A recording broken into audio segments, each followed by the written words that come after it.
The best insight on sports betting news, Matt and Dave's daily picks, and an entertaining and unfiltered dive into the sports betting industry. Here's Dave Sharapan and Matt Perrault. And here we go.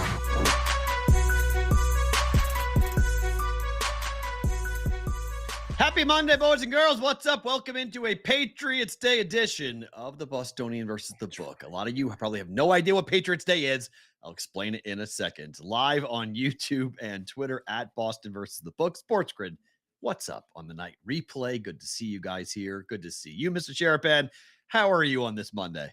Good, Mr. Perrault. I'm good. Mr. Farra's here as well. We're going to use all the formalities. We're going to do that later in the week. We'll explain all of that later in the week. Reservoir Dogs reference. Mr. White, Mr. Pink. Yeah, you know. Is that a Patriots Day thing? No, it's a stuck in the middle with you thing. Are we going to talk about this like whole Patriots Day thing? And then you got the Boston stuff on. The Bruins play tonight.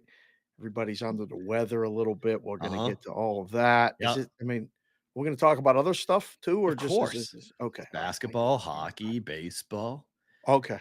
Patriots Day today, Marathon Monday today. Shohei Ohtani on the mound at Fenway Park right now in the rain. Why is he pitching in the rain? Angels, get him off the mound. Why? What are you doing? What's wrong? What do you mean? Slip and fall and watch him hurt himself?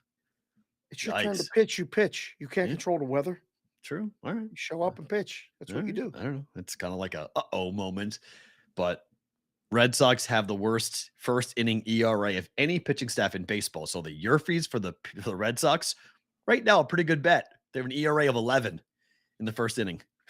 They give up 4 today in the first inning. You're so extreme with so many things, Boston. It's hilarious because, like, when you see it, you say it, but you were like, when we were talking yesterday, and we'll get into that conversation about the exactas and all that stuff, but you're like, the pitching's going to be bad all season. Like, it's going to be really bad. Like, you sound like so many people. It's just true. It's just going to be. It's going to be a long year, long summer. It's frustrating because they have an offense that's decent. Like, they score. So their offense is not awful. It's competitive. It's just their pitching is as bad as I've seen it in, I don't know the last time. And I've seen some bad Red Sox teams. This might be the worst. They got double-A guys. They got journeymen. They always had 1 or 2 starters that you can lean on. Like, they've always had one. Like, of the 5, there was always one guy that you'd be like, okay, he's going to win 10, 12, 14 games guaranteed. I don't know who wins double digits on that pitching staff. Pivetta? Maybe, but, like, he's a good pitcher at times. He goes through, like, ups and downs. But to win 10, 11, 12 games, I guess. Not Sale? No. Goodness. I mean, Chris Sale's lucky he's 1-0. He's 1-0 because the offense scored 11 runs in the time. He got to win. That's right. Why it's another reason why wins for pitchers is the single most overrated stat in all of sports. Hit him with a zinger right out the gate. I like it. It is.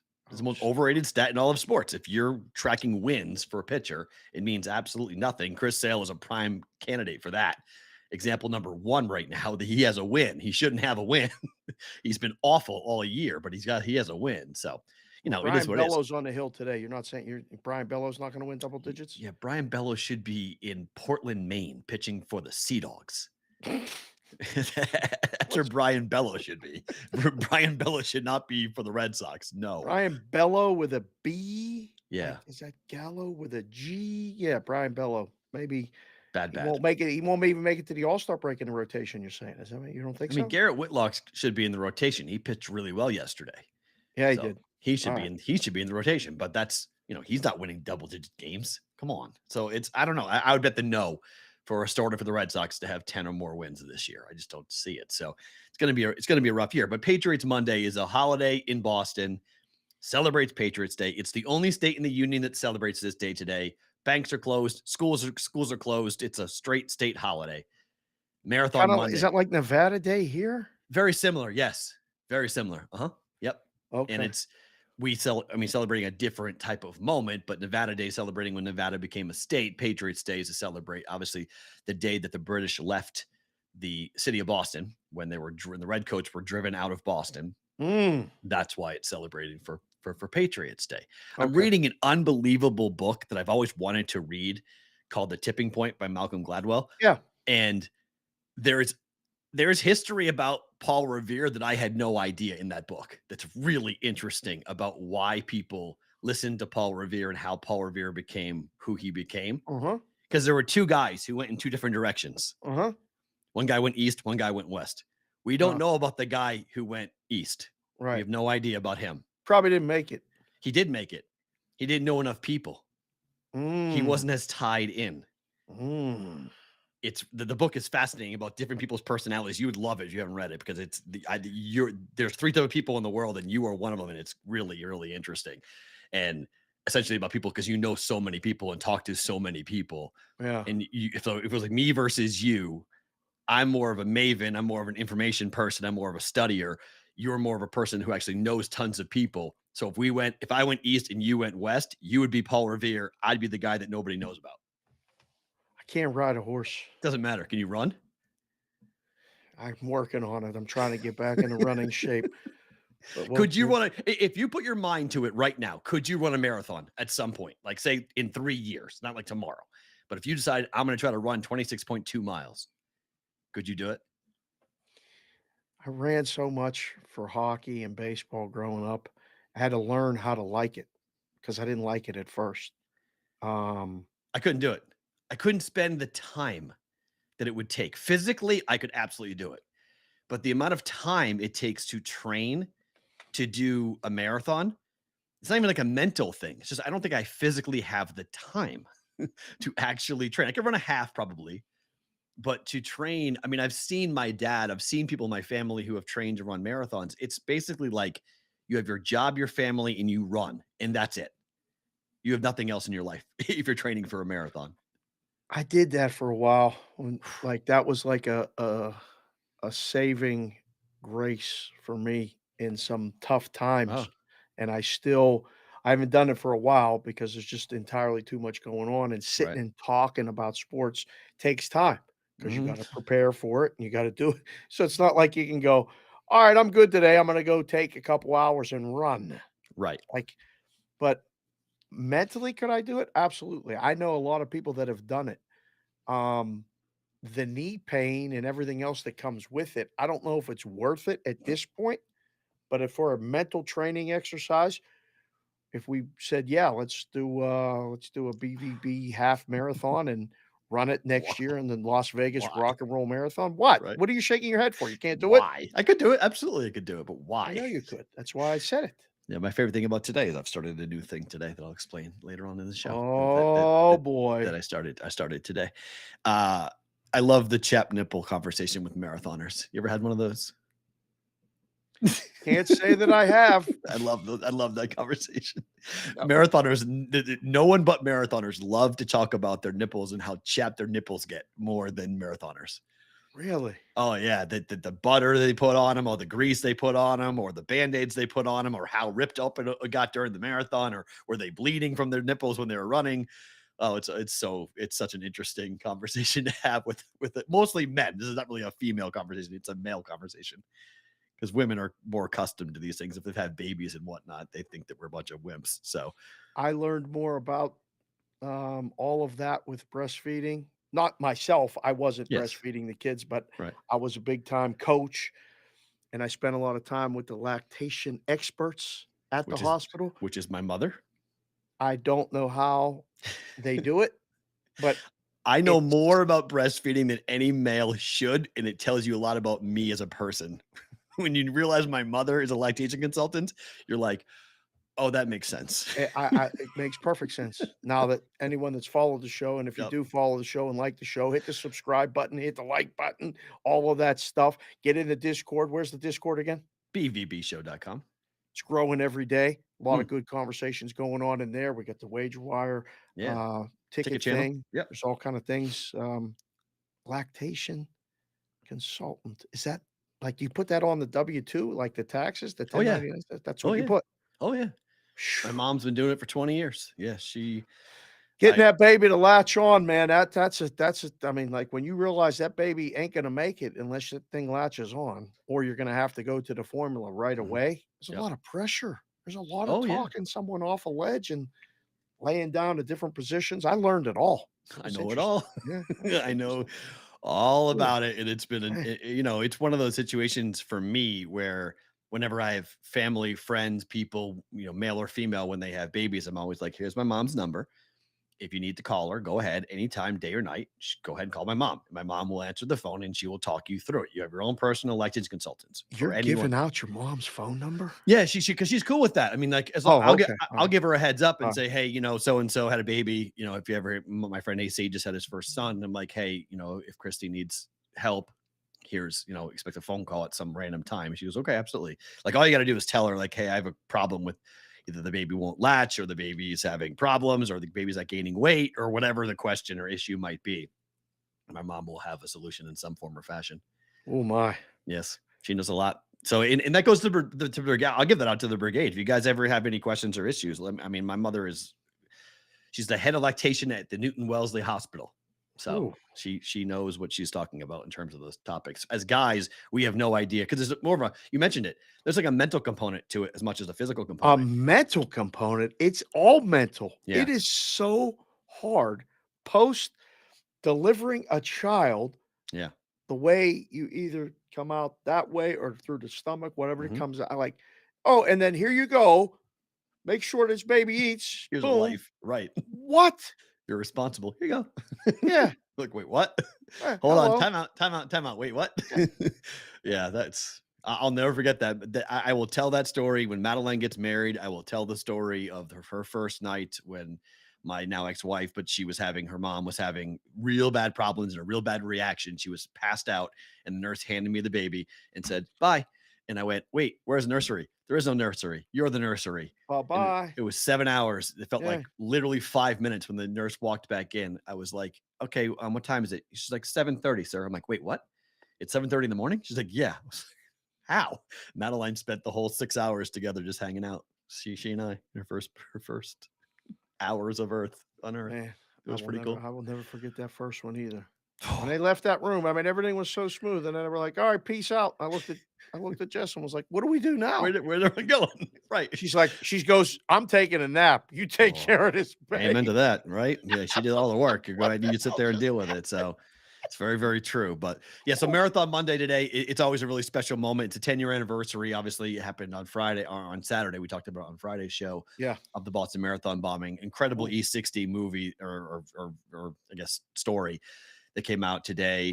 Just so many people impacted by it. And just for everybody who's back in New England, Boston, people are watching, I'm thinking about you guys today. It's bringing up a lot of PTSD for a lot of people who maybe haven't thought heavily about what happened 10 years ago in 2013 at the finish line of the Boston Marathon. And so people are running it today who were there who are either impacted or were there and running it for different reasons and causes. And it's such a huge moment and accomplishment for everybody who does get to finish that 26.2 miles. It's pretty cool. And Heartbreak Hill and all the problems, all the issues, we all grew up with it, talking about when you drive it, your grandparents or your dad or your mom going like, people run this in the marathon. We're driving up Heartbreak Hill and there's this gradual, long hill that takes you up to Boston. So it's a very big New England thing today. But that's why people were asking me on the Discord channel, like, why are they running the marathon today? That's why. Yep. Because it's run on Patriots Day. Red Sox play every year. Marathon gets finished. Red Sox play, people get out. Kenmore Square is a mess. The T is always crazy, but today's a very Boston thing, and the Bruins are playing at the Garden later on tonight. So it's a cool deal. Let's start with basketball, though. Yes, sir. Giannis hurt, leaves the game. Bucks lose game 1 to the Heat here. The Heat have been playing playoff basketball for a couple of weeks now, basically. Bucks looked, not just even with Giannis, they looked a little bit lackadaisical. Yep. They in trouble? Well, they're still minus 210 to win the series, but I can't believe it. You know who the favorite is now to win the NBA championship overall? I do. That's the next slide. Are you going to show it? Oh, in a second. We'll just talk about we'll get to the impact here in a second. Yeah. I mean, I can't believe this. Could this happen? I mean, the Heat beat the Bucks. I mean, then win it that becomes the other side of the bracket becomes Heat and Cavs Knicks winner, which apparently after game 1 is the Knicks. I mean, all you New York guys, Oh my. it's done. It's a wrap. I mean, It's over. Yeah. oh, it's done. That's it. It's easy. The Knicks have Simple. home court now. Yep. They're going to win all the home games. It does. They don't need. They're not going to win game 2, but it's done. And yeah, that's the other side. So Boston's going to sweep Atlanta. Maybe That was in 5. expected, though. That's not even that big of a statement. That's just Yeah, I mean, the game it's an 1 awful matchup. was It's an awful matchup. Just It's an not awful matchup for Atlanta. didn't see much there that made me think, oh, they can catch Boston. They're not Right. catching Boston. Mm-mm. And then we have Boston and the Sixers, and we literally give each other nonstop shit for a week, hopefully a week and a half, or however long these series are going to take. Right. And the Sixers are competitive. That's all I want. Oh, they'll be competitive. I don't debate that. But what do you make of the Giannis injury impacting? I mean, they lost game 1 and Boston goes to the favorite to win the Eastern Conference. Immediately, Is that right? Immediately when he doesn't come back, you have to do that. Yeah. Immediately. As soon as Giannis doesn't come back and we don't know his status, Yeah. you take it down and flip it. Yeah, because who's betting Milwaukee now? Right. You got to go get the price. You got like if you still want to take Milwaukee money, go make it appealing. Otherwise, it's a stale loaf of bread on the shelf that nobody's touching, and you're going to have to throw it away. So even without knowing Giannis's status for game 2, which is up in the air, Right? that impacts the number for the Eastern Conference. You have to move the number. Well, you don't have because Boston's to the favorite now to win the East. Boston now is favored behind Milwaukee. Is dropped back down. It's plus 140 to plus 150. Yeah. Boston's the favorite now to win the Eastern Conference after one game. Well, that's a big impact. What if Giannis is out? Right, but what if he's not? Well, then you take a couple bets on Milwaukee at a good You flip it price. back. That's great. Can you flip it You back? know? Well, surely you can. I mean, that's the beauty of these things now. We're just watching and speculating. It's not like, thank God we're not, the NFL draft isn't making the rundown, but like, it's not like that where it's one-way information and then it just stays. These things fluctuate. Yeah, but I mean, you can't make anyone else in the East even remotely close to being the favorite. What you might do is, in addition to flipping them, is maybe tick down the Knicks, the Cavs. Obviously, I'd leave the Heat price up because I don't think the Heat are going to win the NBA championship. But I mean, you're going to go get bets on other teams because for a month, who do you think we've been taking bets on? The Bucks Right. and the Celtics. And it still is Bucks and Celtics. I mean, it's 4-1 for Philly to win the East. Right. Boston and Boston is now plus 140 to win the East, and the Bucks are plus 150 to win the East. I don't know. I think Miami. I mean, I'm kind of stunned at the way that game 1 went because I still think Miami is going to be in trouble. I think if Giannis plays, Miami is going to lose the series. But if Giannis is able to come back, even in game 3, it just means the Bucks get pushed, which is great news for the Celtics because they can go and beat Atlanta quickly. Let Philadelphia deal with Brooklyn. They're going to dispose of them pretty quickly. And then that will be a war. But at least it's not going, at least the Bucks, everyone thought the Bucks were going to have an easy path to the Eastern Conference Finals. Now it might be more rocky. And that's good because Boston and Philadelphia will brawl. That's a 6 or a 7 game series. Yes. All of that being said, like Seabass just came in the chat and said, what if he's out? If he's out there, I mean, he can win the series. If Jimmy he's Butler out, becomes the best. Yeah, Butler becomes the best player on the court. Still can't believe it. We got together and hung out in the sports book, which again is fun in its own right, but it's also, you see a lot of like stuff where it's just like, we had a guy walking around talking about all the people that bet Phoenix with 8 seconds left. He finally decided to get up and tell everybody that he had the Clippers and talk smack. It was very entertaining. This one will be one of those that you have to adjust, but you have to pause because that game flew over. Yeah. Like it was way over the total. In those in-game adjustments, when your best player goes down, everything's a mess. Like you don't, as the team, you're like, what do we do now? Like Nobody prepares for your best player to go down and not come back. So I think you'll see a different Milwaukee team on Mm, Wednesday. mm, Wednesday now. We don't mm. get to see that again Sunday until Wednesday, and Milwaukee's -9. Everybody relax. Like, it's gonna be Oh okay. no, I think so too. I mean, if Giannis, I mean, I think the Bucks can still beat the Heat without Giannis. It's a Yes. harder series. Yeah. I mean, they're going to Yep. go 6 or 7 games, which is, Yeah. Giannis. I mean, they may just hold him out just to be precaution, just through precaution. Just Well, hold him that's where out. you start to, like, from the team standpoint, you start to go, "Are you 100? No? Well, then you're sitting. Let's figure Right. this out." And then, I mean, you don't wanna lose the first 2 games at home. Right. But is it, I mean, I guess the injury to me would matter. If it's a lower back injury, meaning he's got back spasms and he's got an injury to the muscles in his lower back, that is far more significant than a tailbone bruise. Like if he This just has, portion of the show brought to you by Doctor Perrault, it not just a is. I mean, lactation you've done expert. it That's his before. mom.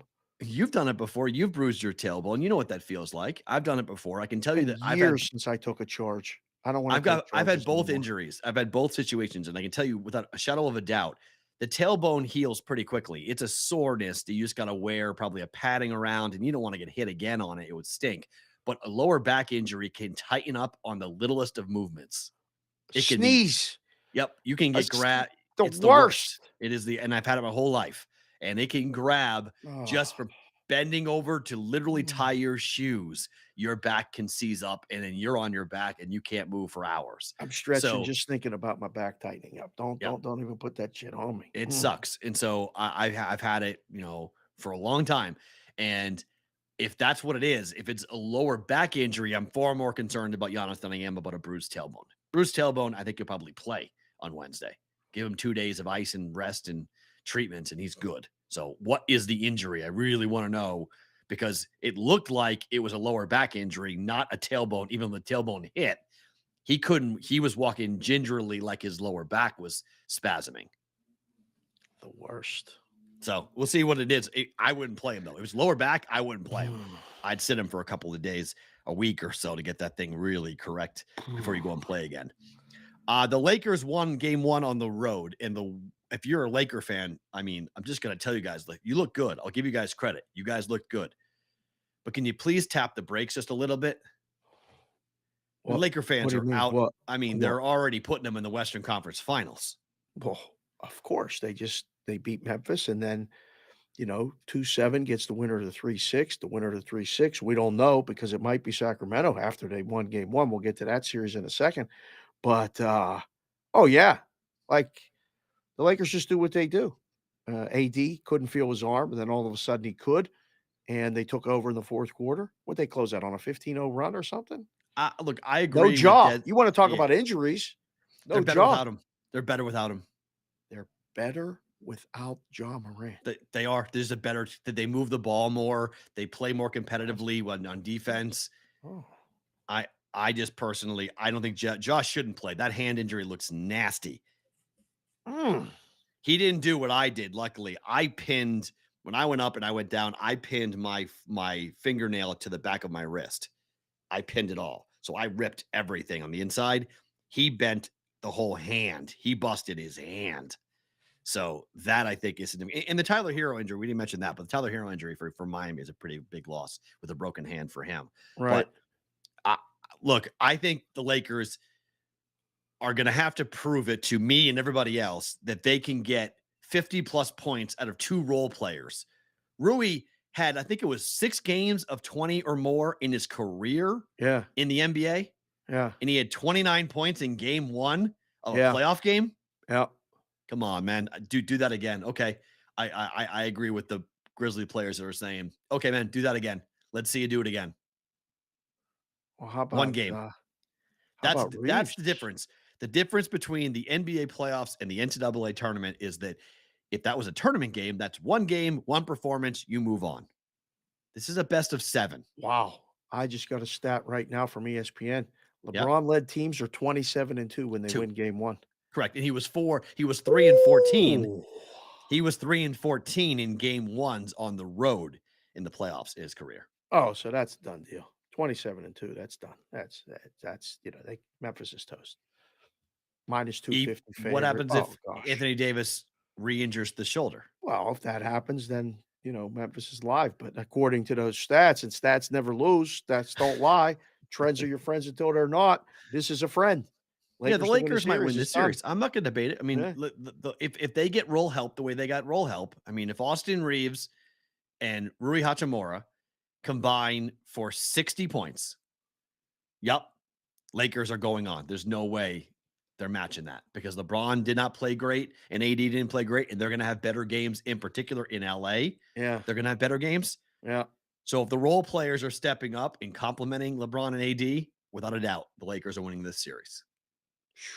But if they don't, and if Hachimura goes back to being what Rui was in Washington or what he's been his whole career, and if Austin Reeves, who I cannot believe with LeBron James on the court was screaming, "I'm him." I mean, talk about liking yourself a lot and having some supreme confidence with LeBron James on the court. You're running up and down going, "I'm him." I still don't get that. I don't get that whole not him just doing it specifically is That the new whole line? he is him and the whole that Yeah. I just He is don't. who he says he is. It's just a spin-off. I of get that. it. No. It just seems so like a corner of the country started it, and now That's how it everyone always uses is. it. It's just That's a trend. Yes. hopefully it'll be done by football season. Nope. Like, oh, you think it's here to stay? It'll be around for a Calling while. him, and he, Yeah, who is I am him, and no. I It, am it him. used to be is them. he is him. Like Yeah, that was yeah. but now it's I am him. I Yeah, am him yeah. type of thing. And yes, I think that will be a very pronounced Listen, when you're a thing. guy like LeBron at this stage of your career, you need guys to believe that. I'm good with that. I used to say that all the time when I was playing. Like, if you're on a power play and you're the number one center, I need the third line to think they're the one line. I want them to be the best line they can be. I want those guys coming off the bench thinking, I'll do it. I'll be the guy, because there's going to come a time like yesterday where the top guys aren't doing it. If you're going to win games in the playoffs and you're going to win a championship, takes everybody at some point. So good for them. West the Lakers bet. Would you make the bet 6-1? Lakers to win the It's West. down to 6-1 now. Wow. Yeah. Wow. Yep. Well, I mean, it's as good as any, right? As of right now, is it? I mean, is it better than the Clippers? Don't know. To win the West, Is it? Is it better yes, than it is. the Warriors? Yes, it is. Yes, because right of now? depending on who comes out.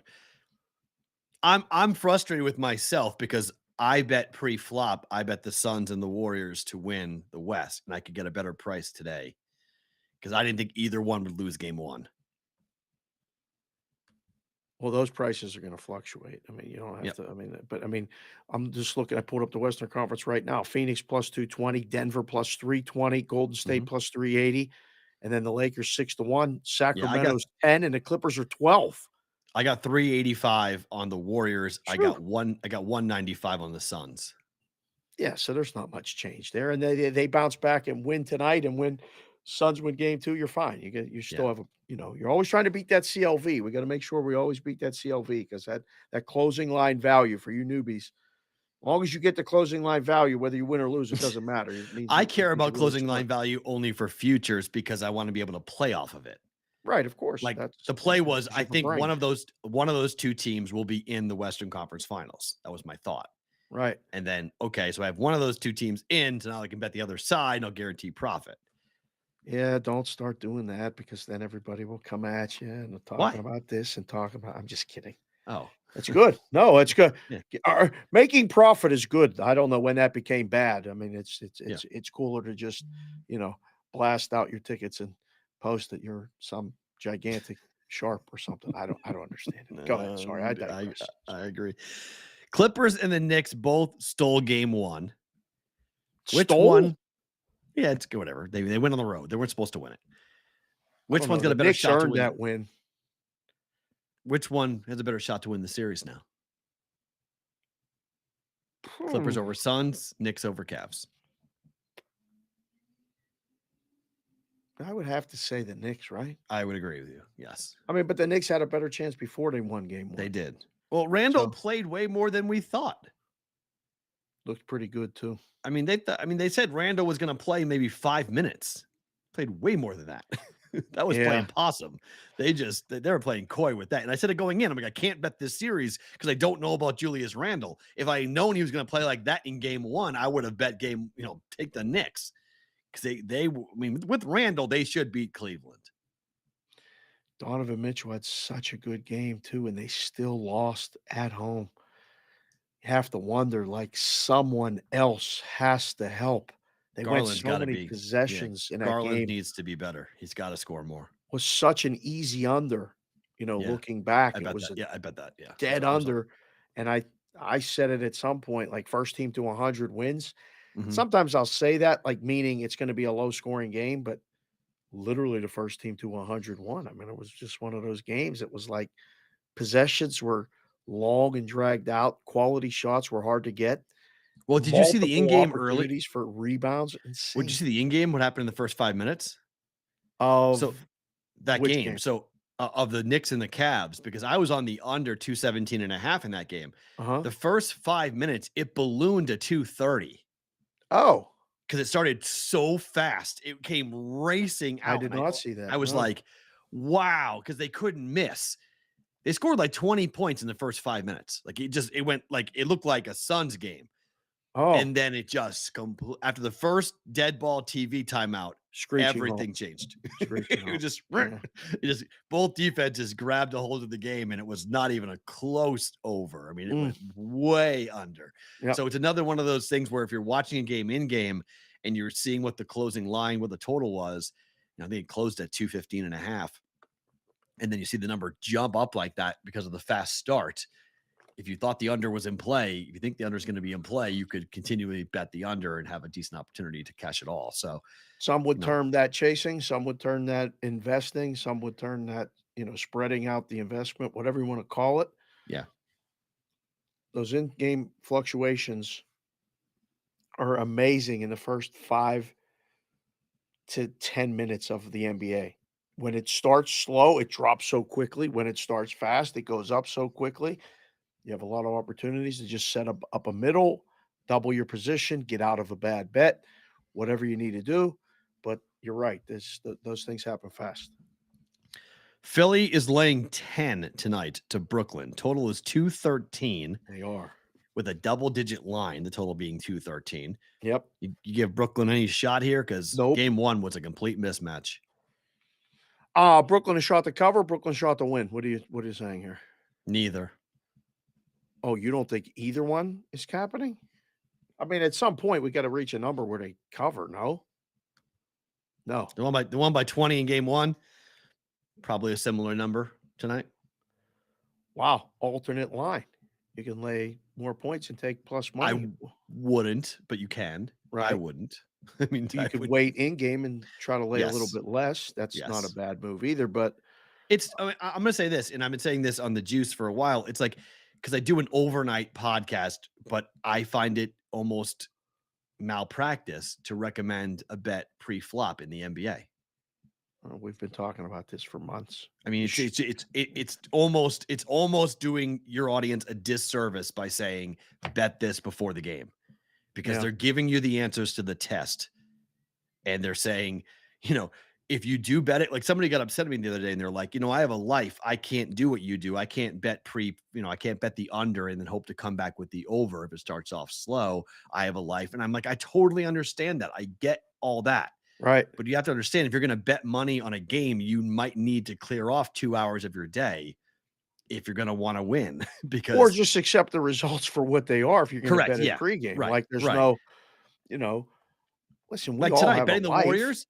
Betting the Warriors tonight, right? Pre-flop. I don't think there's any value in doing that. I mean, it's -1. Wait for the game. Wait for the energy. Wait to see what happens in the first half. See where the game goes. See how fast it's going. Then take a look at the third quarter for the Warriors. They lost the third quarter in game one. Will they lose the third quarter in game two? Most likely not. Most likely Steph's going to have a nuclear game tonight. So there's all different things you can look at. Like, you get the answers to the test in the NBA and the in-game, because most books have it on a feed.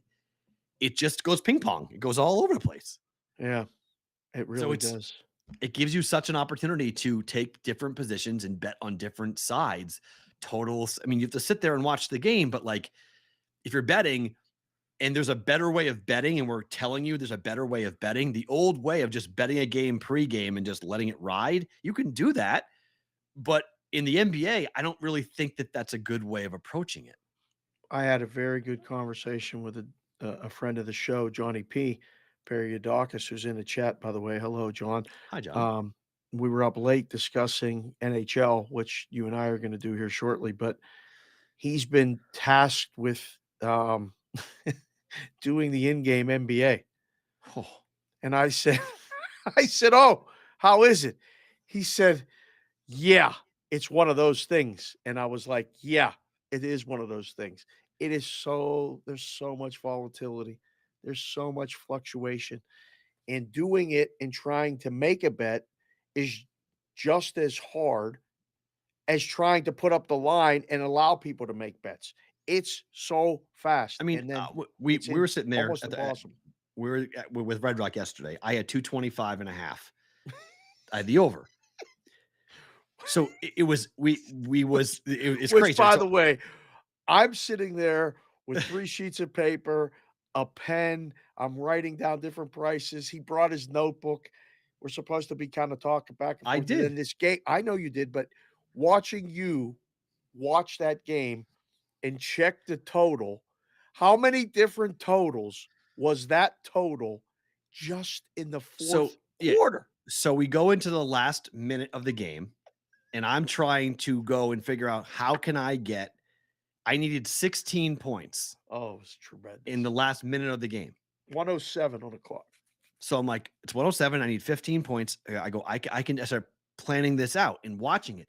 DraftKings left it up all the way. I mean, you could have bet this with a minute to go. You could have bet the total. Yeah. And they had a total of 216. Then a 3 got hit. It was 219. 19 and a half, yeah. 219 and a half. And I was trying to play it out as to like, okay, can I get there? Could we go ahead and see it? Because I was at 225.5. Yeah. They scored 6 points in the last 30, I think it was 15 seconds. Yeah. I needed 7. Yeah. It fell 225. Felt But it 225. cleared. You could have bet over 219 with a minute to go. And it cleared that by 6 points. We were watching it and watching the in game and close to 25.5. Was as low as did we see 206.5 at one point? Like it was Lowest I saw in DraftKings was 212.5. That was the lowest I saw. I think I saw it under 210. I believe it was 209.5, somewhere in that neighborhood. Yep. The fluctuations were great. And you know, but you could have bet that. I mean, you could have gone under 226.5. Yeah. And then you could have started betting the over at 210, 215, 217, 219, 220. You could have come in and bet all that, and you created an incredible middle for yourself. I don't know if you were aware or you remember, but when it peaked at 226.5 in game, do you remember what I said? Just bet it under and then relax. Yes. And you're like, no, I'm good. I think we can get there. Blah, blah, blah. Like you have to make an instantaneous decision because it's visibly I was setting up a 1 point middle. Well, I know. Yeah. But you would have saved you the loss. True. Well, not in would the have lost pot. the It would have saved juice. me personally. It would have saved me the money. Yeah. That's the thing. That's why the guy was getting angry because I normally I don't let it ride. Yesterday I got cocky and I let it ride. I let it ride way too much.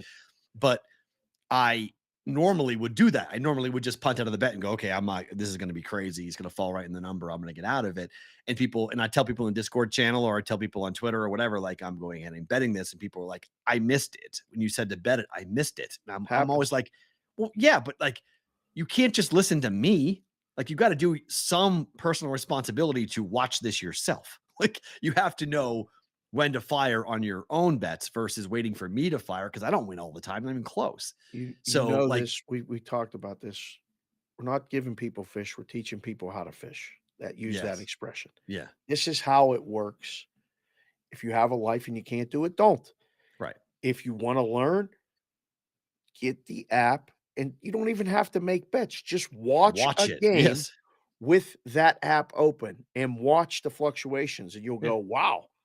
I can't bet DraftKings here, but I use DraftKings bet. I use DraftKings book. Yeah. I use 3 books to watch it, but mostly I watch DraftKings book because they are so volatile with the way that they do the in-game. It is a roller coaster ride every single timeout, every single basket, every stop, and their feed is way faster than the TV set.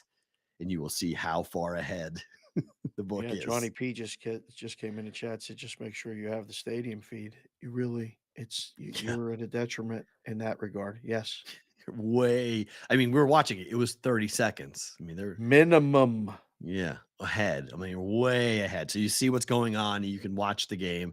I love it just I love it for hockey because I love, like, I'll have a game on. Yeah, but you started to do I heard you twice. You're like, oh, this is good.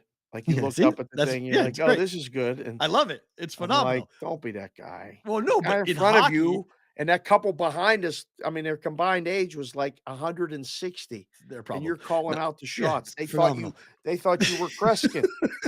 I'll call it. That one guy looked over like this. How did he know that was good? The guy didn't even shoot it yet. You're like, this is no, good. He doesn't have his hands. That's in hockey. I love it because I get the notification from the Flash Score app. I get the notification. It comes in goal.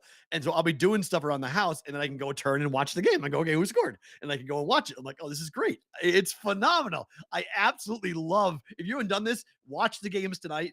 Get a score app that tells you when a goal happens. Flash Score is one of them. But you can go ahead and then you literally are 30 to a minute ahead of time. And you watch where the puck goes and you watch the mistakes the guys make and then the shot. It's so fun. When McKinnon scored that goal with 2 minutes to go against the Predators, it was unbelievable because it was like I was sweating it out like crazy and I finally got the goal. And I was like, the puck was in the end for the Avalanche when the announcement came out that the goal had scored. It's like, how the hell did this happen? The puck goes ping-ponging into McKinnon, breakaway, slap shot, goal. It was phenomenal. It was so good to watch. It's that part of the extra being ahead is so worth it for hockey. I cannot, if you don't have it for the NHL playoffs, it's so fun because I have 3 games going at all times. I have a TV set, phone, and my computer. 3 different games on all the time in hockey. A little bit different now because of the playoffs. But my phone would go ding, ding, ding, ding, ding. And you know when goals are being scored and you just watch that game, you turn your head to that game. In a book, do it as well because it's super fun to do it. Tyler just came in the chat and said it's a good trick to do at the bar. Absolutely. In case you want to be the guy. Yep. And that's good. Get a title shot. That's good. You're like, hey, watch this. I bet I can tell you they're going to score right here. And everybody turns and they're like, how did he know that? So it tells you who scored too. You can say who scores. You'd be like, hey, McKinnon's going to score on a breakaway here in about 30 seconds.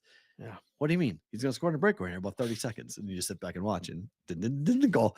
How it's easy. Yeah. Warriors tonight laying 1 to the Kings. Do we zigzag theory this? Oh, they already are. This is already 2 in a lot of places. Okay. It went the other way too. Yeah. It this morning, this thing has been all over. And I mean, I got the Kings hat here. Let me put this thing on because this is the old emblem. But oh my, that's old. 7 years old. Jeez. Yeah, this thing's great. The total is fascinating to me. We talked about this. The game went over a high total before. Mm-hmm. So the book posts 240 and dares you to bet over. Now, some books have gone to 239.5 right now. How does this one play out after that last one in game 1? Does this play out similarly?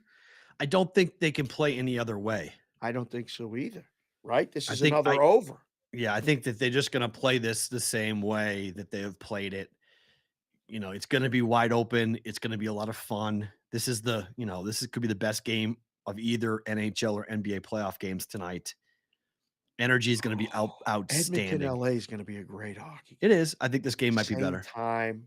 This game might be better. Going on. This game might be better. Mm-hmm. Yeah. I actually don't think there's going to be much action in that game with Edmonton and LA. A no action, meaning no goals, because there's a lot of action. No goals. Well, that's a hell of a sweat. Under. I hope a lot of hitting, physical. I bet it. The under is 3-1 when the 2 teams have played this year. Edmonton and LA.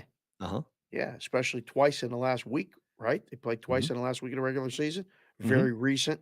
actually stuff you could use going forward, because a lot of people, and again, if you're watching the show and you pick anything up from it, just send us a text, a DM. I'm at Sports Cake and Sig. Matt's at Sports Talk Matt, and say thank you. Just appreciate it.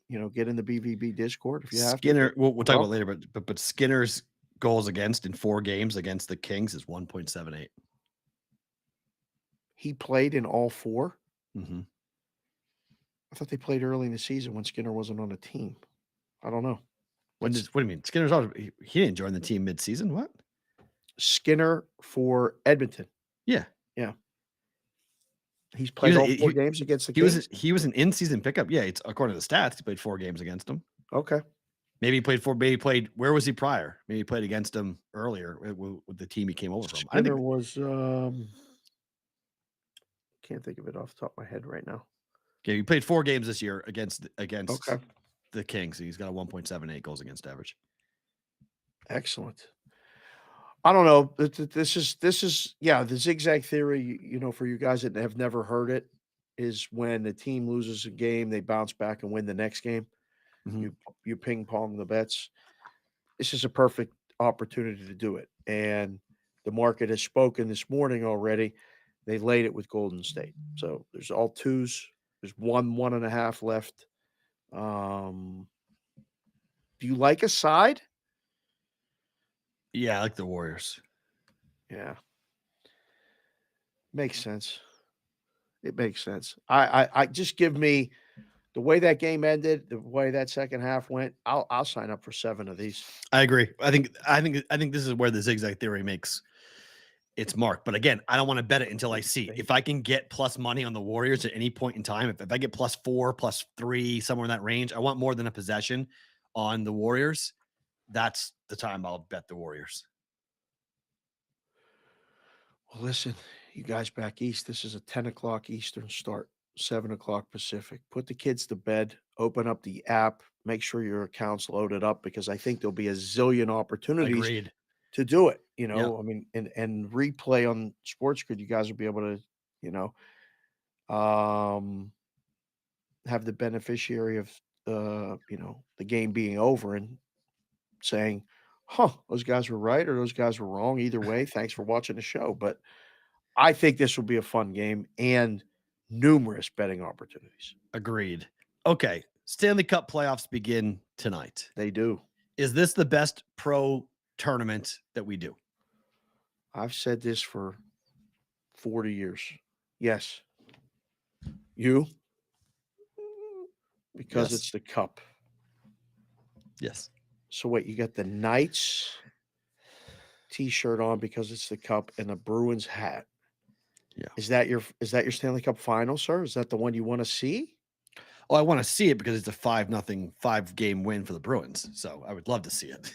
Bruins would spank the Knights. That's just rude. So I hope I'd see that. I don't think I want to see that. That's just rude. I think it's Edmonton and the Bruins in the finals. It's time for revenge for 89 and 91. Oh God. That is what it is. But the difference, fog game and all that other stuff. If that happens, oh my Lord, let's go back, relive my childhood. I've gone back and gotten revenge for everything in my life except for that, sports wise. We got the Lakers in 2008 with the Celtics. Got revenge for the 80s, the losses to them, 85 and 88, I believe. But you beat them back then too. We did, but they beat us too. I mean, Bruins won in 81, 84, 88, I think it was. We lost in 87 to the Lakers. It was going back and forth how it is.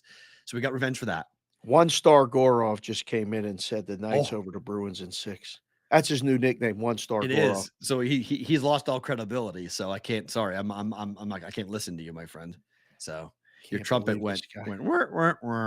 So, man, oh man, you believe that? People, we're we not were in on going this. over some stuff for the show. Well, no, the whole story is that if you guys listen to this podcast, a lot of you guys are listening to the podcast. Yes. Leave a review on Apple, please, because we read it, we see it. So we were going through it over the weekend. We were reading different reviews, and we happened to see a name that we know. It's been on the show. We've got him a hat. We got Goroff Got a a hat. custom hat and everything. He So was on great the on the show. and He did on an opening with his trumpet. You and he guys writes know him, this Goroff. beautiful soliloquy, this poem, this sonnet about how much he loves the BVB. It's awesome. And he drops 1 fucking star on it. 1-star Goroff. What do you wait, huh? 1 star. You give us a 1, like there's only a couple of 1-star reviews on the entire thing, and he's one of them. Couldn't believe it. Like, come on, bro. It didn't correlate. It didn't What are you correlate, doing, 'cause man? I read the reviews you said to go. We were doing some work to try to talk to sponsors. And again, if you got anybody who wants to talk to us about sponsoring the show, please reach out. His DMs are open at Sports Talk Matt. You can email the show. What's the email account? @gmail.com. askthebvb@gmail.com. Bunch of different ways to get in touch with us. You can reach me on Twitter at SportsBCake and Sig and ask me to open up my DMs. A little harder. It's a little tougher. It's a little difficult because I You're got a a little lot harder. of crackpots coming at me, and I got all these people who want to take title shots too. I'm out of the ring. I'm not involved. I mean, this Rosie bot, she just won't leave me alone. I mean, it just won't stop. Every time I try to tweet something, it's coming at me. Leave me alone. But he left this great review. I went through them all, literally, over the weekend. And I was like, wait a second, Jay Goroff, 1 star. Listen, that's it. So now you're known as 1 star. But he says the Knights over the Bruins. I don't know. I don't know. Could you imagine Bruce Cassidy beating the Boston Bruins for a cup? Perrault, the dynamics of that series with would be everything, unbelievable. like the storylines are good. Good. They're insanity. But I don't know if I mean, I don't know if the Knights going to beat the Jets. Yes. Okay. Yes. You're now high on the Jets after crapping on them for a month and a half? No, but I'm nervous. I didn't go to the rink. I was supposed to go to the rink right now and go watch practice and sniff around and see if Stone's coming back. It can help the power play. I told you he's skating. He is coming I back. know, but sometimes you skate at practice and it doesn't mean you're ready to go take shifts like in a game, in a playoff. No, he's not game. coming back in the first round. He's not coming back. But in the second round, Mark Stone could return. Yes. White Cloud is probably coming back. If they make the Cup Finals, White Cloud can come back. They got to fix that power play. I'm more worried about the kill, less about the power play. There's way less penalties in I mean, the level of prosecution to get in a penalty in the NHL playoffs goes way up. The standard, the rules are enforced, but not nearly as much. You get away with so much more. So the power play and penalty kill, I think, a lot of people will look at it and go, oh, well, there's not that many, so it's not as important. I would argue the other way. Right. It becomes even more important because there's less opportunities. Right. Agreed. So, yes. But the kill, you got to kill. I mean, they were 26th in kill and 28th in power play since the All-Star break. That's not good. It's horrible. Knights have got to figure it. They got to fix both. But I'm more worried about giving up the goals than I am scoring the goals because, look, I know he's untested, but if they can get Brossoit to play the way he's playing over the last month, they're going to be in every game. So he's been phenomenal. And I know Quick is sitting there chomping at the bit, and he probably points to his last 2 starts in which he gave up, I think, 3 goals total in his last 2 starts, saying, I've won a cup, let me play. I still would play Brossoit until further notice. I think that's what they do. This is fun. This is when we get to see. I mean, it's opening night of the NHL playoffs. It's April 17th. We're going to take this thing all the way to mid-June, late June. I mean, this is my favorite stuff, this and the baseball playoffs. I mean, everybody loves football and everybody's trying to get up, set up for football season and all this other stuff. We've had talks with numerous people about football season. Okay, we're going to be fine in football season, but this is great. I love this. I love it. I agree. It's going to be super fun, but let's talk about exactas because so I made mention on this show and on the Daily Juice about how I'm looking to approach exactas and playing different bets and getting different positions. So people are curious. Okay, how are you guys going to do it? You and I sat last night for 2 hours, and I said, "This is the sheet." I mean, this is. That's what we did last night. Writing and comparing prices, and that's 3 different books. Sheet. 3 different books. 3 different books. Prices for the exactas, meaning each Eastern Conference, Western Conference winner. So you pick the two teams and it's saying who wins. Yes. You can get, I mean, the numbers are outstanding. I mean, some of these numbers are 270 to 1. I mean, some of them are just crazy. Gosh. But this is right now going into the Cup final starting tonight. Here are the outrights to who will win. Doesn't matter the opponent. It's just they win and and get the Cup. Correct. Bruins, Avalanche, Oilers, Maple Leafs. Do you agree with the top 4? Bruins, Avalanche, Oilers, and Maple Leafs. I mean, yes. Carolina was 2 or 3 almost the whole year. Right. Well, these are FanDuel odds, by the way. So, yes, thank you, FanDuel and guys. Shop around because the volatility on these things. Amazing. It's astronomical, especially for the exactas. But you can kind of foresee what books want or need right now. And again, I went through this yesterday with Johnny P. I talked to the guys at Caesars yesterday a little bit before you and I hooked up. I've talked to some guys that are down south. Every book's a little bit different. Obviously, FanDuel could use a little Carolina money right now. I think that price was affected because now the Islanders are the longest odds to win the Stanley Cup, but the Islanders, there's talk that they could beat Carolina, especially in game 1 tonight. So if that's the case, you gotta, that price is going to adjust. It'll be different tomorrow. So you need to move around these prices, massage them all over. Do I agree with the top 4? I think it is Colorado and Edmonton, despite the fact that Vegas is the number 1 seed. I don't think Toronto should be in the top 4. You have a Toronto bias, sir. You don't. You don't like the Maple Leafs. I think Tampa's winning. I think Tampa's winning that series, so I don't understand the series prices. This doesn't make any sense to me because Tampa is playing Toronto. If Tampa wins, Toronto's gone. They're out. So I don't understand how it's 17 to 1 for the Lightning and 9 to 1 for the Leafs. They're playing each other. I don't get it. Do you remember last year when they played? How, that was a grueling. That was just it's going to be a war. Yes, it's going to be an absolute war. Because Toronto has to find a way to match Tampa's physicality and just downright nastiness. Like the Tampa has skill guys, but they just beat the crap out of you. And they've got skill penalties. Guys. They can do whatever they want because they got that Stave Puff Marshmallow man in net that just continues to make saves and saves and saves and saves. He couldn't win them the Cup last year, but it worked for so long. So you don't think Tampa or you don't think Toronto this is the year? They're not gonna actually beat. No, I don't think this is the year at all. I think this is it's actually to me, it's actually a really bad draw for them because these two teams have known they were playing each other for almost a month. What a mental battle, right? What a mental grind. They know who they're playing. White? Like it's very simple to start that preparation to understand what they're going to try to do and how you're going to match up and what lines you're going to roll and how you're going to, what plays you're going to run off the face off. And I like Tampa. I like that pedigree over Toronto in the 20 years of ineptitude. The series is tomorrow, but we're going to ask the chat today. We do this occasionally on the show. And again, if you guys are listening, thank you for doing that. But if you watch the show live, you can see the chat and, we'll throw questions to them. They'll throw questions to us.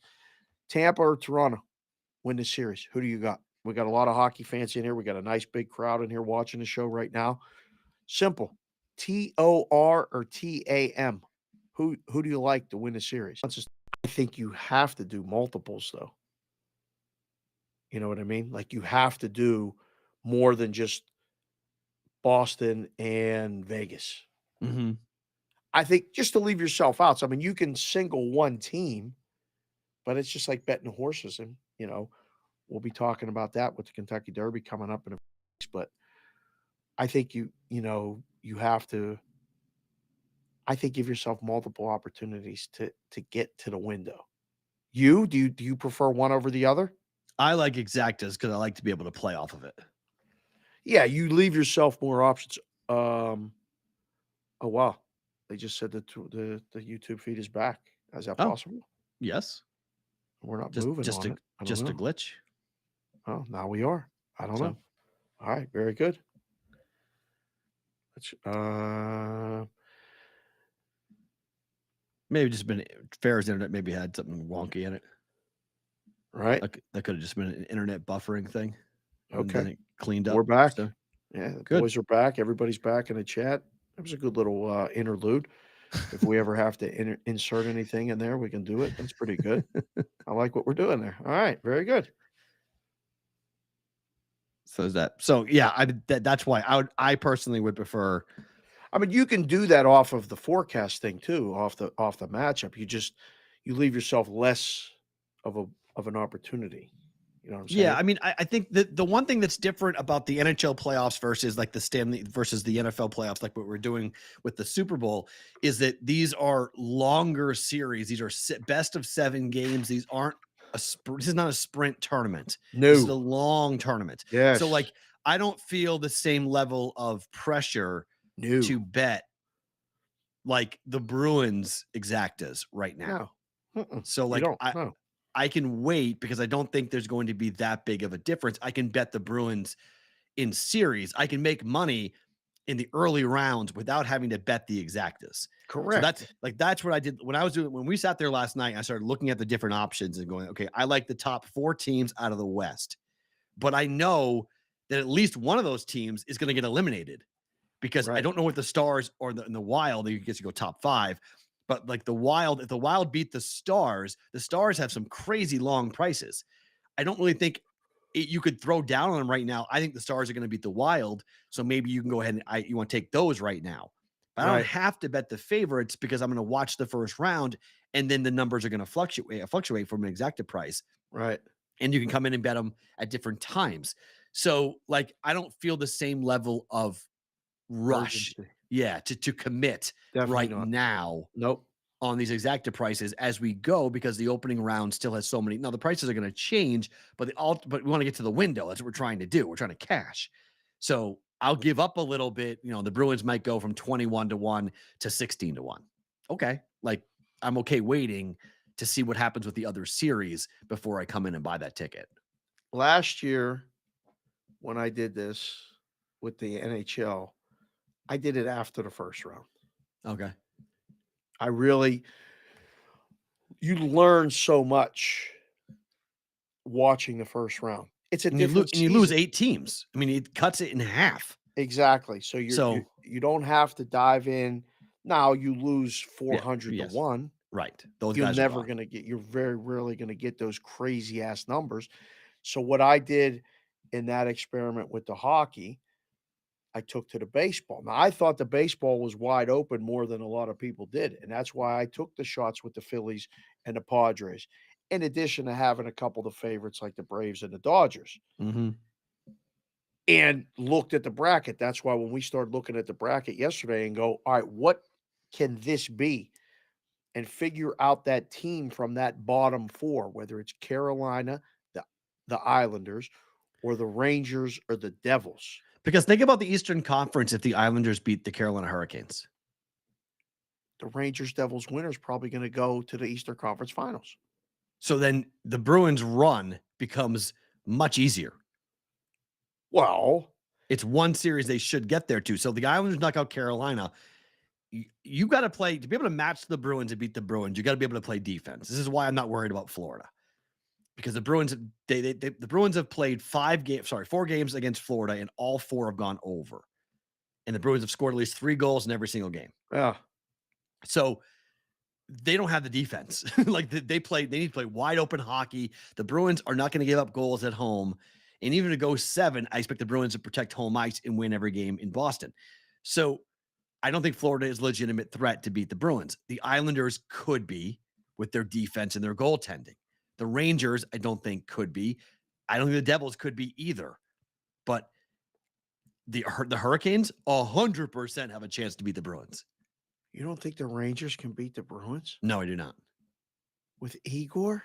Igor's not Igor anymore. I know, but he can be. Okay, so you're telling me he's going to turn into something he has not been this season. So if your This is what Sturkin's going to happens go in the playoffs. He all did right, it last year. okay. If your Sturkin goes, and where'd they go? I mean, if he wants to turn the clock back and go to 2022 and play that level of where Igor was, I will agree. The Rangers are live, But the I got to Rangers see it got first. better offensively. They threw a bunch of mismatched pieces together and hoped Patrick Kane was going to work.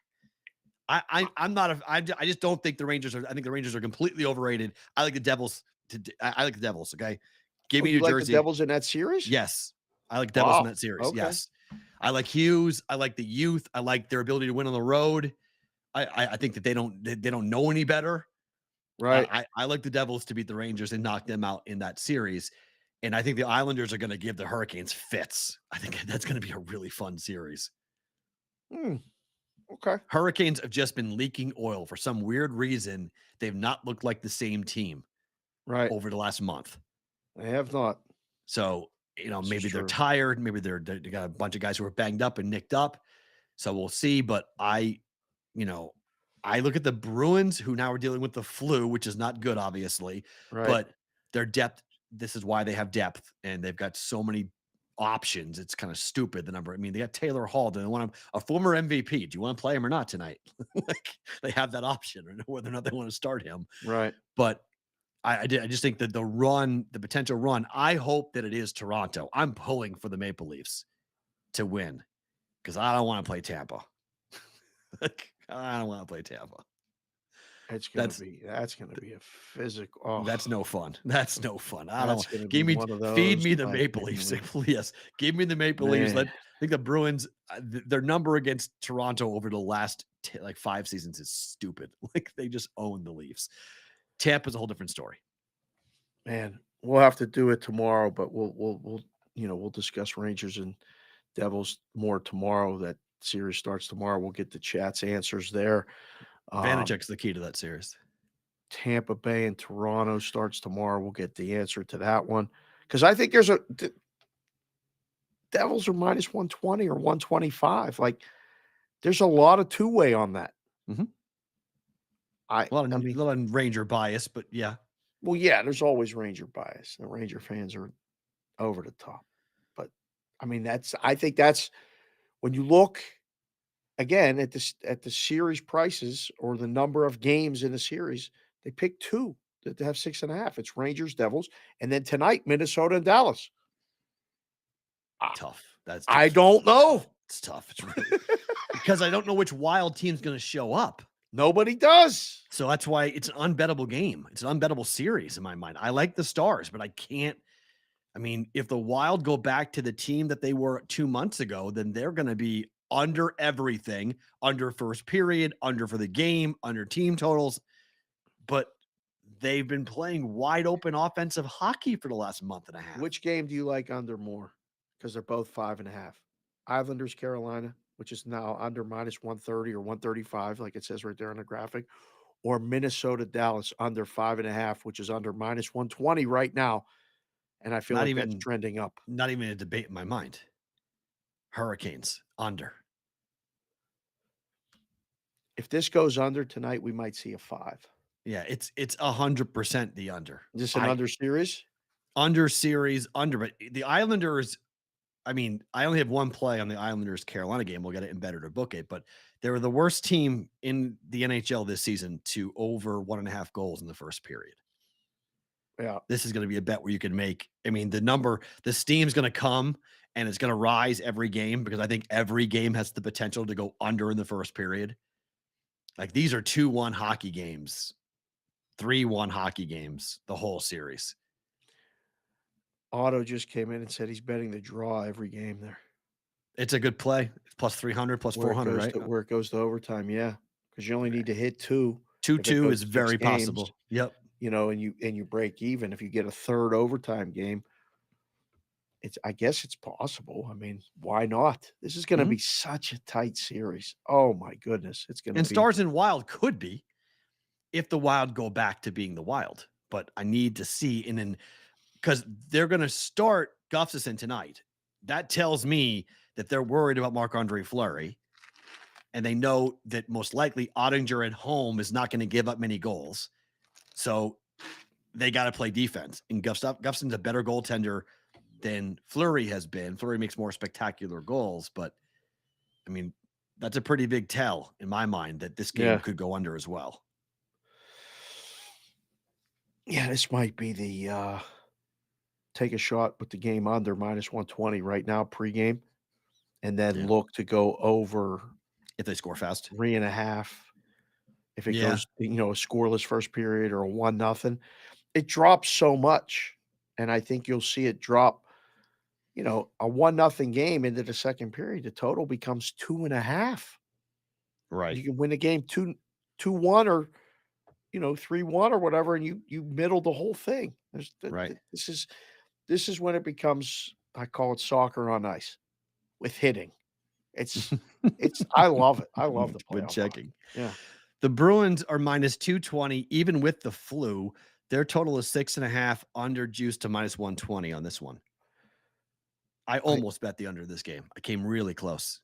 I love when a team gets the flu because I can use the line from my cousin Vinny. The whole store got the flu. The whole team got the flu. I'm watching the number closely because if this thing dropped below $2, I was going to be very nervous, but it has not dropped. So I think we're good. I think everyone who needs to play is playing. Yeah. Couple of guys, maybe Allmark, but Swayman's been phenomenal at home. So it's either or. Alex Lyon, 30-year-old journeyman, starting in net tonight for the Florida Panthers. First ever playoff game against the #1 greatest regular season hockey team ever. Good luck. 6.5 for the total. Because Florida, as I mentioned, every game has gone over in this series. Florida does not play playoff hockey. They play wide open offensive hockey. The chat has begun. Everyone that's been rooting against the Boston teams, the road to against the Bruins starts today, and it starts with the Florida Panthers. That's not a good start. I don't like that at all. Like I want to play along, and I want to root against them. At the same time, I'll probably buy some exactas on the Bruins.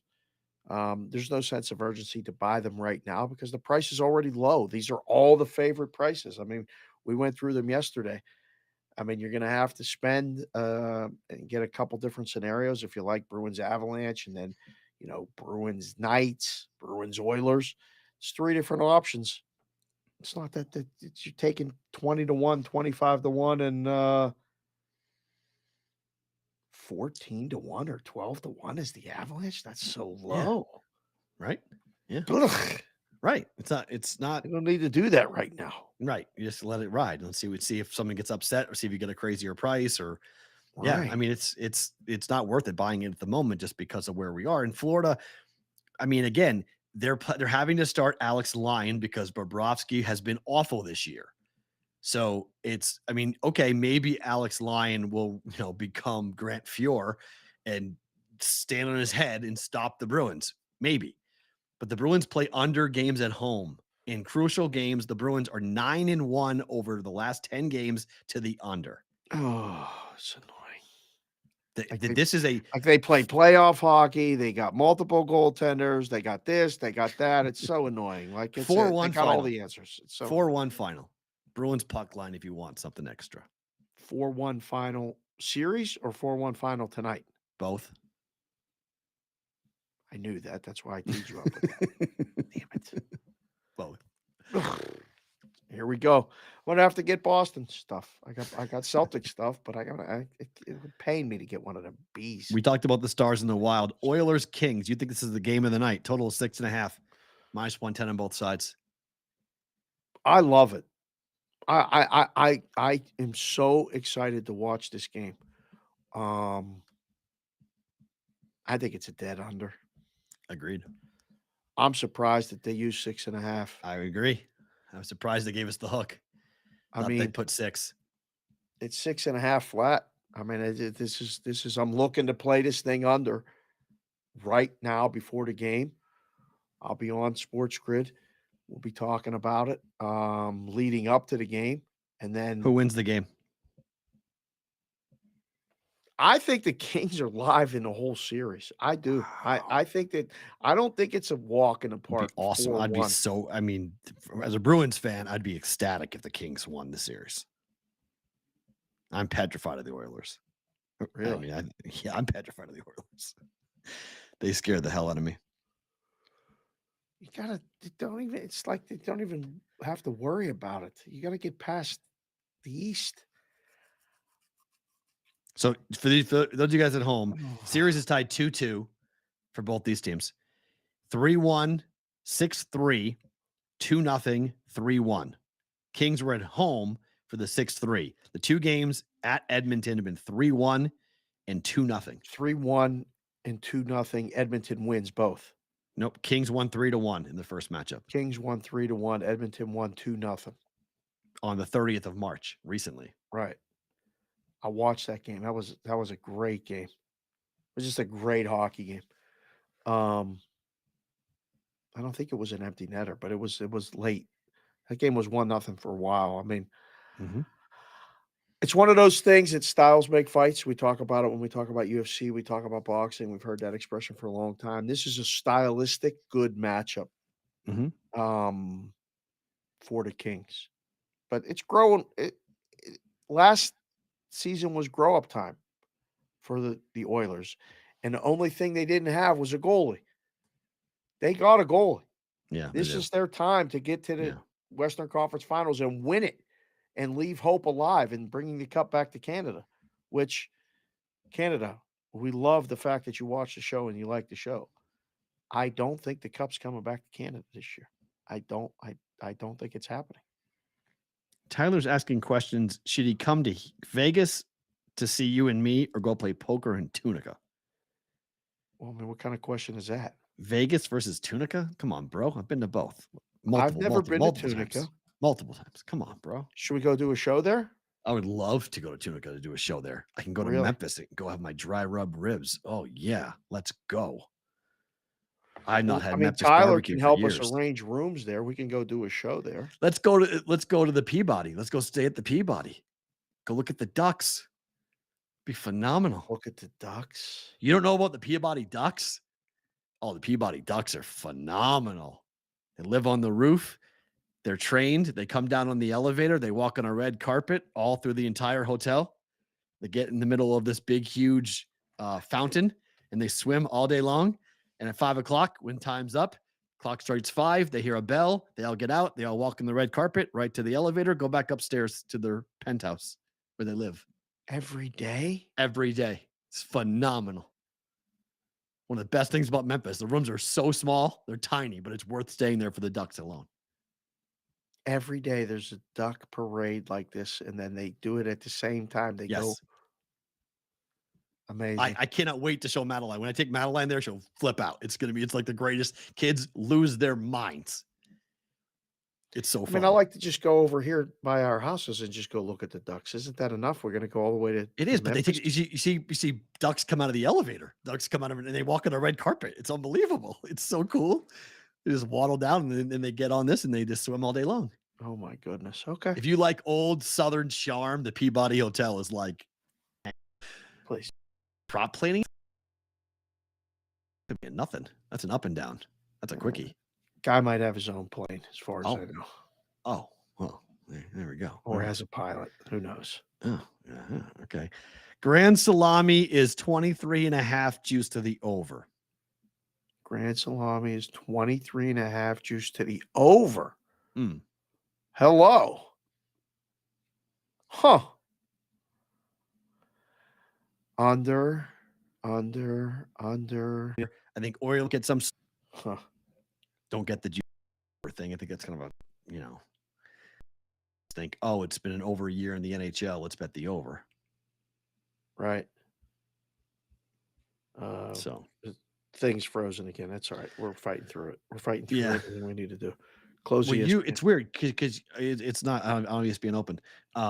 Because you're on a weird delay. Like normally, I know. I just saw that. Yep. It's been that for a couple minutes now. Now we're good. It's been an interesting delay on that. Okay.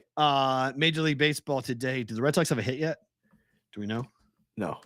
Oh, Tom, the Angels going for a combined no-hitter potentially for the Red Sox against the Red Sox. Top half now.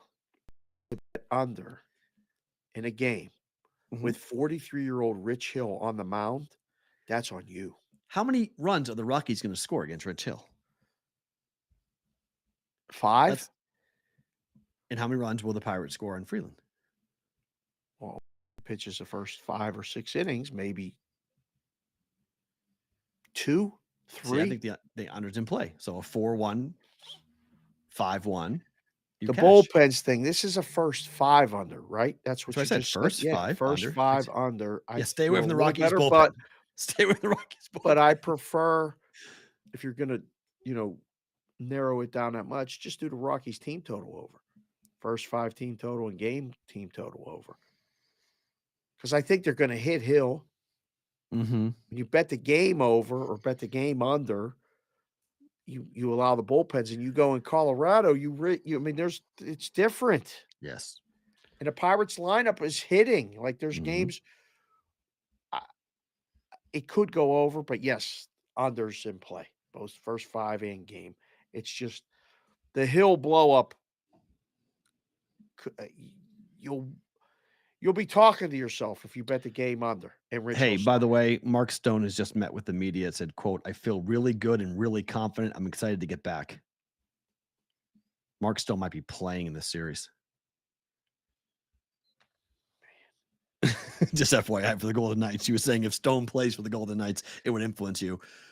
Mark Stone might play tomorrow. He might play game 1. I wonder, the pregame skate will probably be at the arena tomorrow. I love going to practice. We are all very surprised. Time of the show, if I could go. First comment is we're all very surprised at this. Let's see. Mark Stone is activated and will play game 1 against Winnipeg. Confirmed. Official account, Golden Knights. Mark Stone will be in the lineup for the Golden Knights game 1 against Winnipeg. That's pretty good. I like the Golden Knights even more now. That's pretty good news right there, son.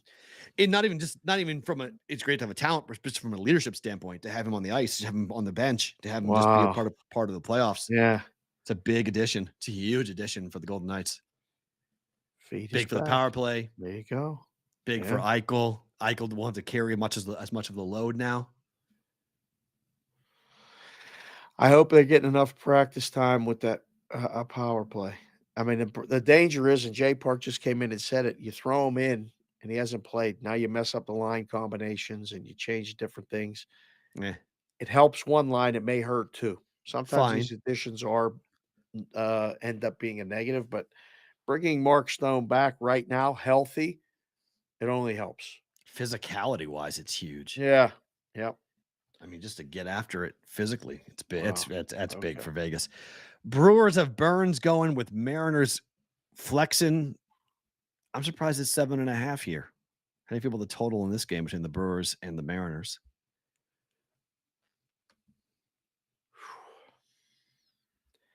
I hadn't even looked at this game. What do you make of the Brewers? Opinion hasn't changed. I'm still kind of wishy-washy on him. Burns is really good, though. I don't know.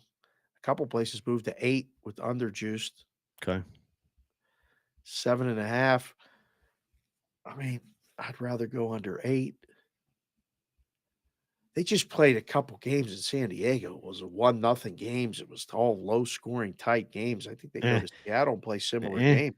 10-3, 11-2, 10-3, 11-2, 4-3. No, last game was 1-0. I think the under's in play. Under 7.5. They lost 10-3 2 days ago. They won 11-2 3 days ago.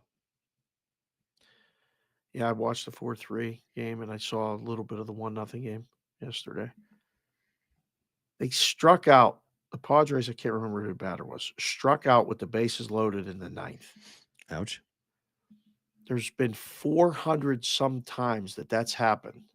The last 400 some times with the bases loaded, 2 out, down a run. Mm-hmm. How many times do you think the guy struck out looking? Looking? The guy struck out looking yesterday. 5? Out of 17 times. Okay. Really? Out of rare. 404. Yeah, you got to swing the bat there. Like, you just go up there hacking. You got to make contact. Even if you strike out, you got to take the bat. You can't be caught looking. I was surprised that it was 17.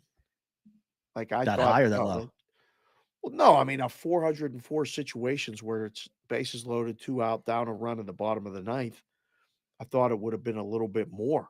Like pitchers Mhm. get guys looking. That was only Mhm. the 17th time that's happened. Hmm. Swing the bat. Right. And then finally, Mets and Dodgers late night baseball game for you guys if you want to watch it. Good Excellent. pitching matchup. May against Peterson. Mets coming off a sweep, right, of Oakland? Which is But you get Coach. D May. Right. You get D May, D Day, D May Day. Damn, son. Under? This is under. I don't know. Geez, we're gonna have a lot of stuff going on at 7:00 tonight. I'm gonna have to Oh, get, yeah. This is a I'm good gonna West have to Coast get the night. clearance. This is a really good West Coast night. Yeah.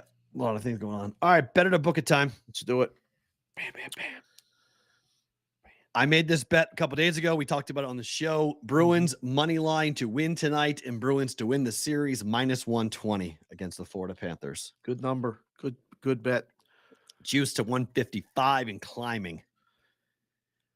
Yeah, it was just mispriced early. I saw it. I was like, how is this possible? You were like, wait, what is it? Yeah, that's an automatic bet. You got to make that bet. Yeah. Like, yep, we're making that bet. I can't wait to see what the series price will be. I mean, it's a money line bet for tonight, essentially. So it's just Bruins win Right. tonight. That's the first parlay Right. piece. So it's really for tonight, it's money line Bruins. Do you like the Right. Bruins to win tonight? Yep. So Bruins money line, and then we bet the win. If they win tonight, they win the series. I think it's correlated. They Like lose it. tonight, it's a story. It's maybe, man, we'll see. Bruins team total over 3.5 tonight. Bet it. What's the juice? -120 at the time. That's it? Yep. It's got to be higher now. Let's see what it is now. Got to be higher now. Floodhouse said he had to lay 152 on FanDuel for that. Yep. Boston. It was 120 and it spiked. The Bruins total goals is 128. Over Minus 3.5. Still tolerable. Only up 8 cents. They get 4, right? Oh, yes. I mean, the danger is they get 3. Correct. Win game That's what the books are 3-1. saying. Right. That's why I think the under is, the under really is in play. So, but I think the Bruins have scored at least 3 goals in every game against Florida this year. You might need the open netter. Right. To get to 4. They're getting 3. Yeah, they're getting 3. The question is, are they going to be getting 4 is the question. I say bet it. For tonight. Okay, Sports Grid, thank you so much. We appreciate you guys. We'll be back tomorrow on the show. We'll recap a ton of the games tonight, and then we'll head into what's going to happen. Are we done with Bet It or Book It? Nope, we'll keep going to the other side. Oh, excellent. BVB bonus time. More Better to Book It. You get the bonus time now for BVB. Yep.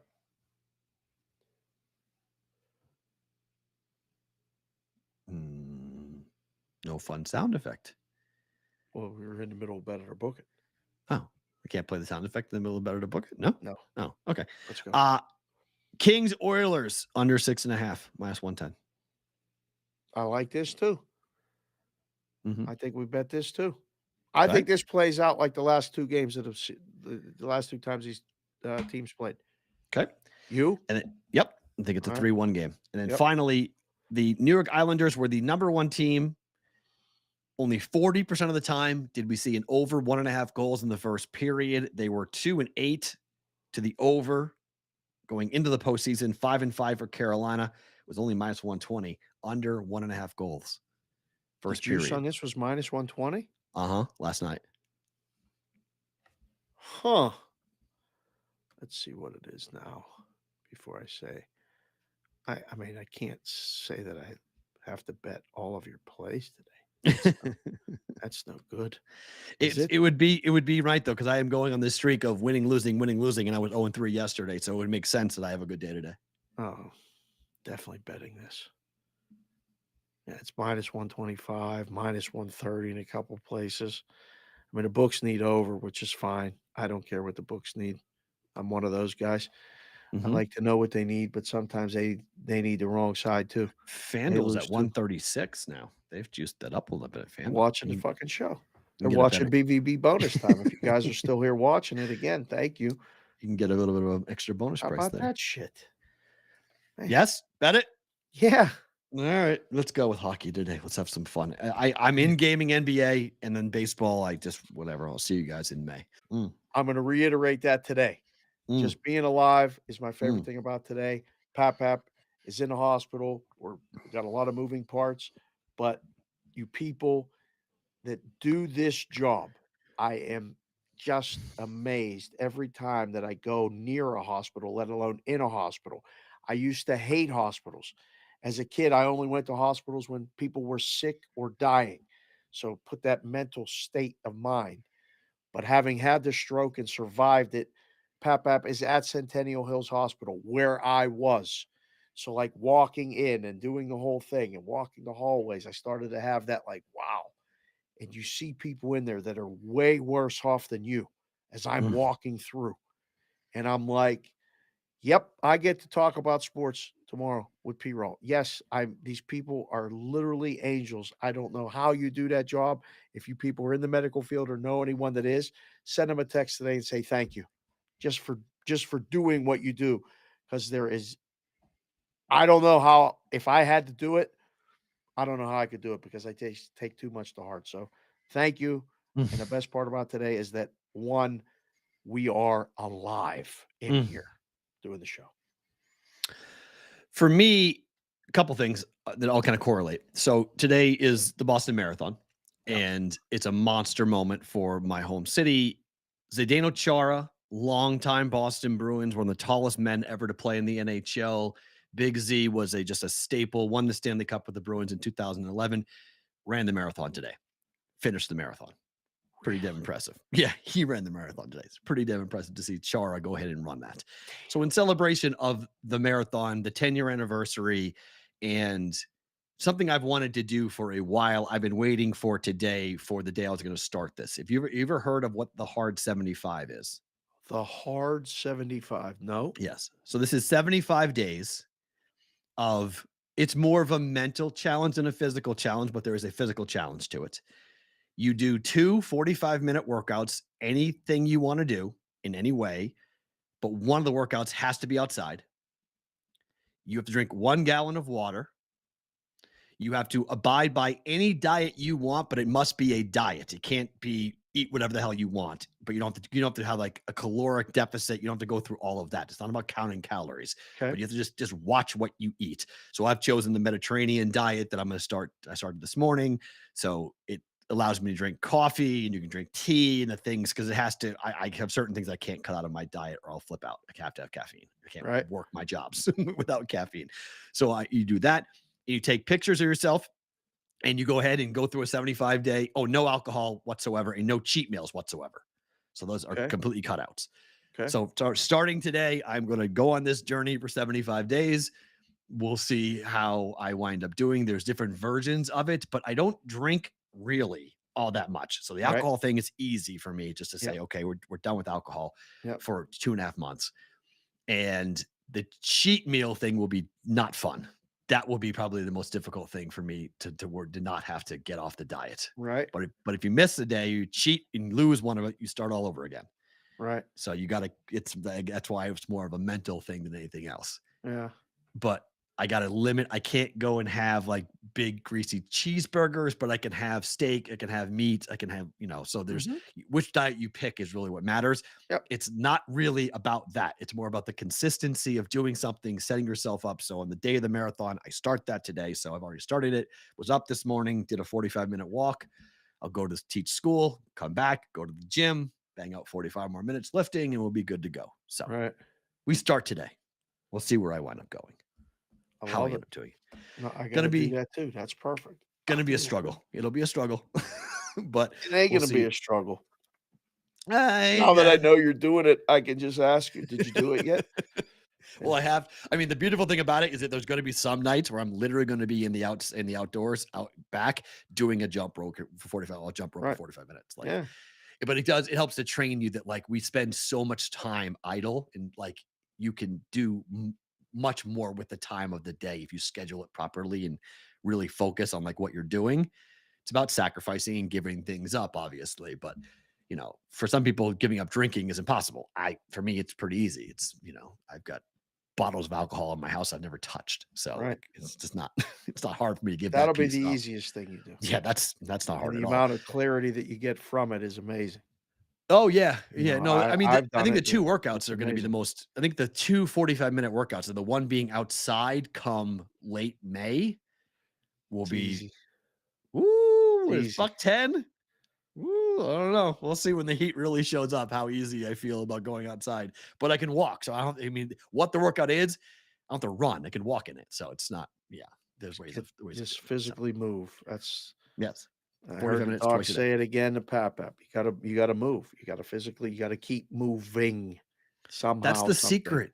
I can't, people always say, like, the secret to success or secret, keep moving is the secret to a lot of things. Human beings are about movement. We are Must be hunters and moving. gatherers. We're not meant to be we're not meant to sit and do nothing. Move. Right. Physically, mentally, professionally. What's the line? What?